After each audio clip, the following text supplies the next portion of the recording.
Hi, it's Diana. I've just passed my 9 months PhD review and I'm here to tell you all about the lessons I've learned so far.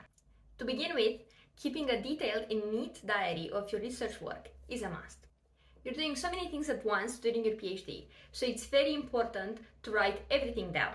Every condition you used for your lab work or any piece of code you used in your computational work. This bookkeeping is not only for your reference. When you publish an article, you need to describe everything you've done to reach that conclusion. This also includes publishing your scripts if your project is computational. It took me a while to find something that worked for me. At first, I used the standard lab notebook. Everyone knows it, the big blue and very rigid lab notebook. However, that didn't turn out very well for me because my project is mainly computational, so it was very difficult to find a piece of code when I needed it. So I decided to keep a digital lab notebook using Microsoft Word. And I also added hyperlinks to protocols, which are actually my scripts. So now I have everything in one folder. I also print it every week, just because I like to have a written record of everything I make. But you don't have to. You should find whatever works for you. The main idea is just that you must keep a record of every single step you take in your research project.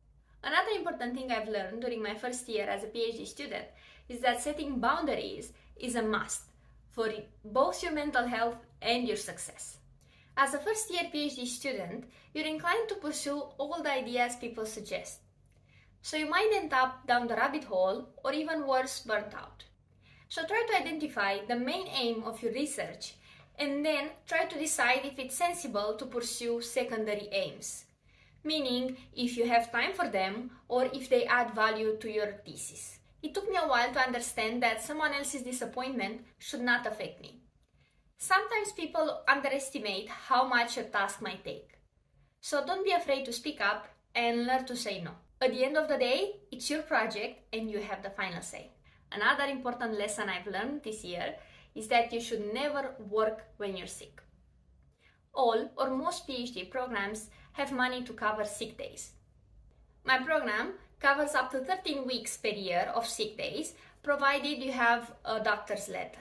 I was not aware of this, so of course I worked when I was ill, and that made me miserable. So learn from my mistakes and read the fine print of your PhD contract. Again, record keeping is a must.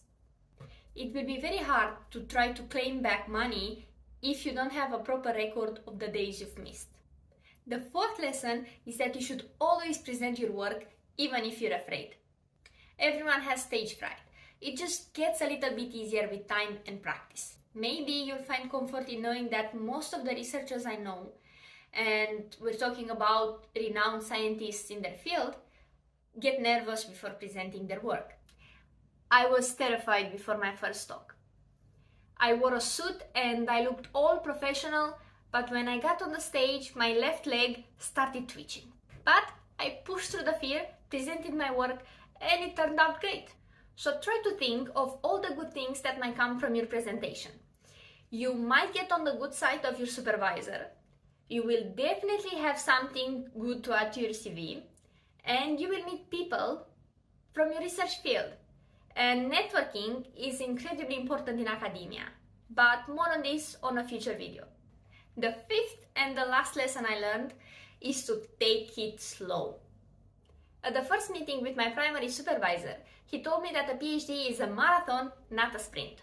So please don't burn yourself out trying to solve everything at once. It's all about being consistent with your work. Find a schedule that works best for you.